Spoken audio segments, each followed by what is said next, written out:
안녕하세요. 책소리의 서다입니다. 오늘 제가 가져온 책은 어디서나 볼 수 있는 성공기를 다룬 평범한 내용이 아닙니다. 누군가에게는 생명줄이었고, 누군가에게는 인생을 송두리째 바꾼 기적의 지도에 관한 이야기입니다. 바로 다시 나는 희망의 증거가 되고 싶다입니다. 한때는 가발 공장의 여공이었고 식당 종업원이었으며 매맞는 아내였던 한 여성이 어떻게 하버드 박사가 되었는지, 그리고 그 이야기가 왜 20여 년이 지난 지금 우리에게 다시 희망의 좌표가 되는지에 대해 나누고자 합니다. 사실 저에게 세이노의 가르침은 매서운 회초리 같았습니다. 그 책이 가리키는 손가락 끝을 따라 제가 도착한 곳은 바로 서진규 박사의 삶이었습니다. 세이노라는 거인이 왜 이토록 서진규라는 인물의 삶을 높이 평가했는지 첫 장을 넘기자마자 온몸으로 느낄 수 있었습니다. 거기엔 제가 그토록 찾아내고 싶었던 인생의 해답, 즉 나를 구원할 수 있는 것은 오직 나 자신뿐이라는 진리가 담겨 있었습니다. 물론 요즘 사람들에게 남아 선호 사상이나 여자라서 집안일을 도맡아 했던 환경은 조금 먼 나라 이야기처럼 들릴지도 모릅니다. 요즘은 오히려 딸들을 더 선호하는 시대라고 하니까요. 하지만 책을 덮으며 깨달았습니다. 시대는 변했지만 여전히 우리 앞에는 이상적인 남녀 평등에 이르기 위해 넘어야 할 벽들이 존재하며 그 벽을 뚫고 나가는 태도만큼은 시대를 초월한다는 것을 말입니다.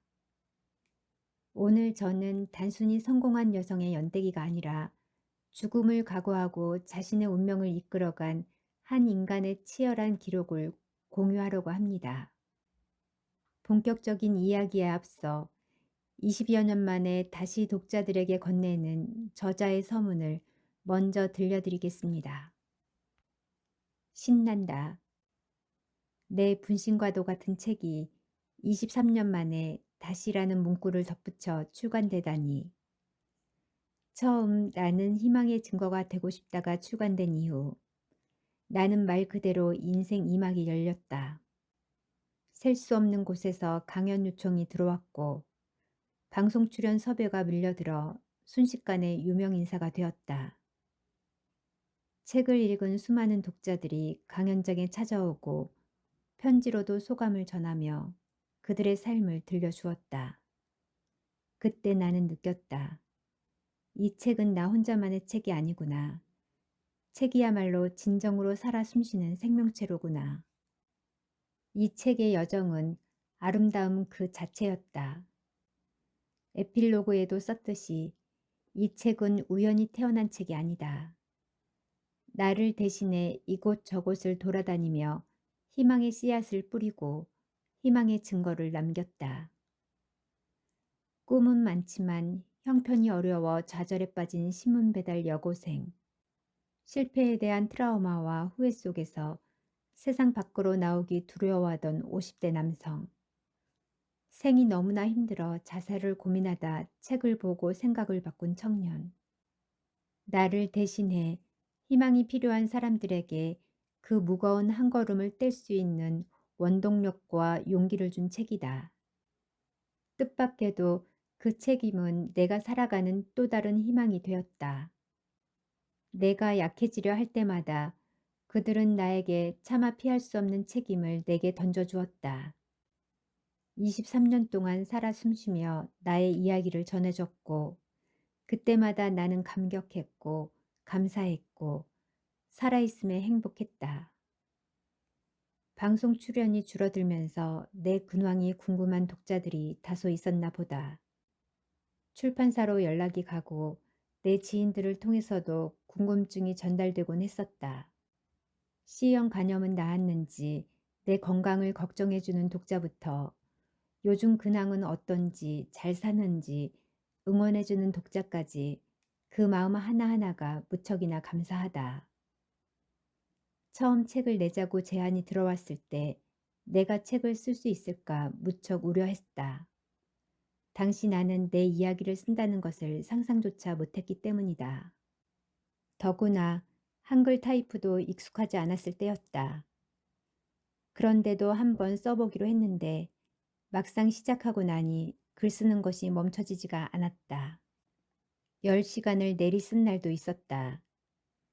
아버지가 돌아가셨을 당시를 쓸 때에는 엉엉 울기도 했다.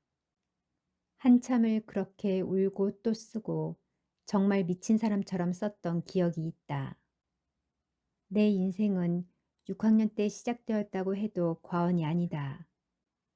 그때 그 어린아이는 삶이 너무나 힘들어 가출을 생각하고 자살을 떠올렸다. 차마 용기가 없어 시도할 수는 없었지만 당시 나는 온 천지가 절망으로 가득 찼고 피할 방법이 없었다. 그렇지만 나는 그 순간 분노를 선택했다. 포기하지 않았다. 내가 반드시 성공해서 이 가여운 아이를 이 상태로 살게 하지 않겠다고 결심했다. 나 스스로를 돕겠다고 결정했다. 그리고 마음가짐을 달리하고 행동으로 옮겼다. 그것은 내 인생 전체를 통틀어 가장 잘한 선택이었다. 코로나를 지나 이태원 참사를 보면서 허무와 허망함을 느낀다. 산다는 건 뭘까라는 생각도 들고 남은 생을 어떻게 살아야 하는가라는 성찰의 시간을 자주 갖게 된다. 나에게 인생 상담을 요청하는 많은 이들에게 내가 조언해주고 싶은 한 가지는 내가 나를 지킬 힘이 충분하지 않을 때는 분노를 원동력으로 삼으라는 것이다. 나를 지키기 위해서는 분노의 에너지를 원동력으로 삼아 인내하고 힘을 키워야 한다.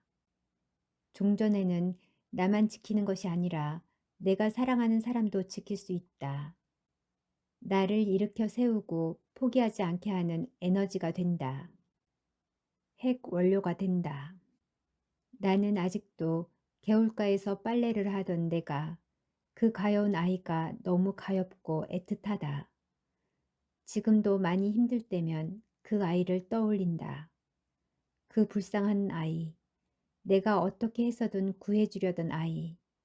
지금 내가 쓰러지면 그 아이를 버리는 일이라고 생각하면 나는 다시 일어설 수밖에 없다. 당신도 당신 안에 그 아이를 버리지 말기를 바란다. 나처럼 흙수저라면 불쌍하지 않나. 내가 너무 불쌍하지 않나. 나는 흙도 아니고 진흙바닥 수저다. 한 번 사는 인생 소고기 정도는 맘 편히 사 먹을 여유 정도는 있어야지. 나는 스스로 내 인생을 정복했다. 내 시대는 그야말로 성공하려면 죽을 각오로 덤빈다든가 하는 대단한 각오와 비장함이 필요한 시대였다. 지금은 예전처럼 목숨 걸고 치열하게 생즉사 사즉생의 각오로 비장하게 살지 않아도 되는 시대다. 그러나 본질은 같다. 인생에 순응하지 마라. 내가 가진 것을 10분 활용하고 분노가 필요하면 분노를 에너지로 삼아 원하는 것을 얻어라. 48년에 태어났다. 근데 나는 너무나 젊다. 왜 이렇게 젊은지 모르겠다. 매일 아침 거울을 볼 때마다 느낀다. 나는 거울 속에 네가 너무나 좋다. 나는 네가 너무 사랑스럽다. 너무나 행복하다. 나는 네가 참 고맙다. 매일 거울을 보면서 나는 이렇게 말한다. 오늘도 숨쉬고 있는 하루하루가 정말 고맙다. 요즘 내 나이 또래의 사람들과 추는 라인 댄스가 얼마나 재밌는지 모른다. 나는 가장 열심히 배우고 가장 열심히 춘다. 산다는 건 고달프고 어려운 일이지만 모든 것에 기회와 행복, 사랑이 스며들어 있다.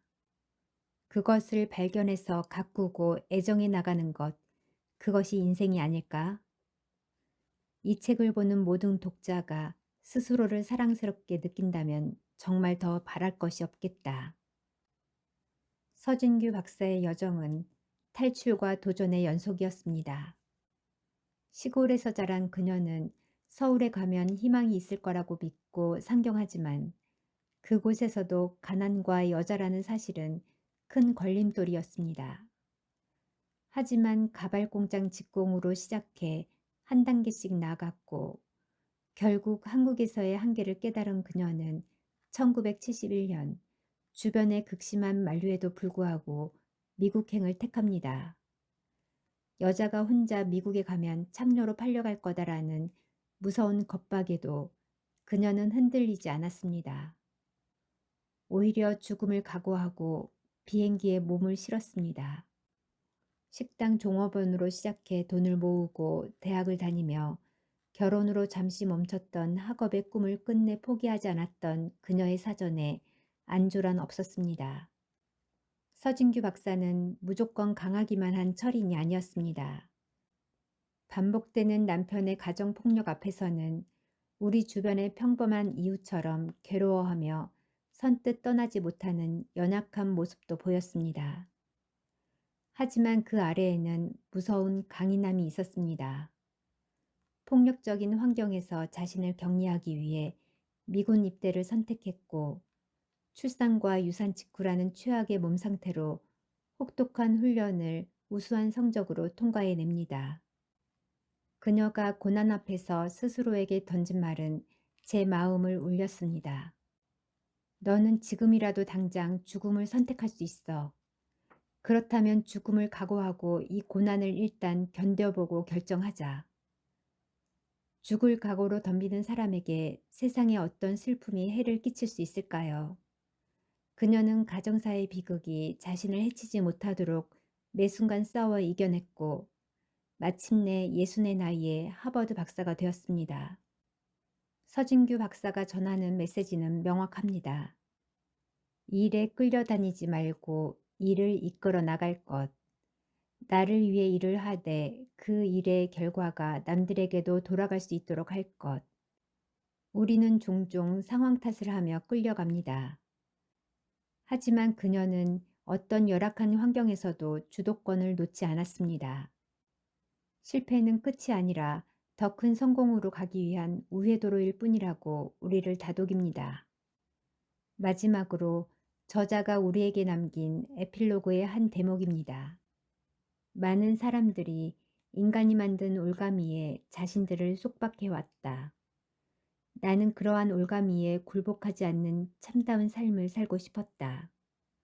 수많은 나날을 희망을 찾아 헤맸고 불가능으로 보이는 벽에 부딪혀 희망을 잃기도 했고 좌절하기도 했다. 그럴 때마다 나는 나 자신을 구하기 위해 자신을 영웅화시키기도 했고 나 자신에게 위대한 사명을 안겨주기도 했다. 나는 가능성의 증거가 되고 싶었다. 불가능으로 보이는 벽이 내가 열어야 할 문이라고 나를 설득했다. 지금 상황이 어렵고 절망적이라고 느껴지십니까? 세이노가 가리킨 그 손가락 끝에서 제가 발견한 이 뜨거운 에너지가 여러분에게도 전달되길 바랍니다. 죽음을 각오하고 고난을 견디어낸 한 여자의 삶은 우리에게 말합니다. 당신을 구원할 수 있는 것은 오직 당신뿐이라고요. 높이 그리고 멀리 보라는 그녀의 당부를 기억하며 2026년 한 해는 타인의 시선이 아닌 나 자신에게 더 집중하고 내 안의 희망 씨앗을 단단하게 키워나가기를 소망합니다. 여러분 스스로가 여러분 삶의 희망의 증거가 되시길 진심으로 응원합니다. 경청해 주셔서 감사합니다. 좋아요, 구독은 영상 제작에 힘이 됩니다. 여기까지 책소리의 서다였습니다.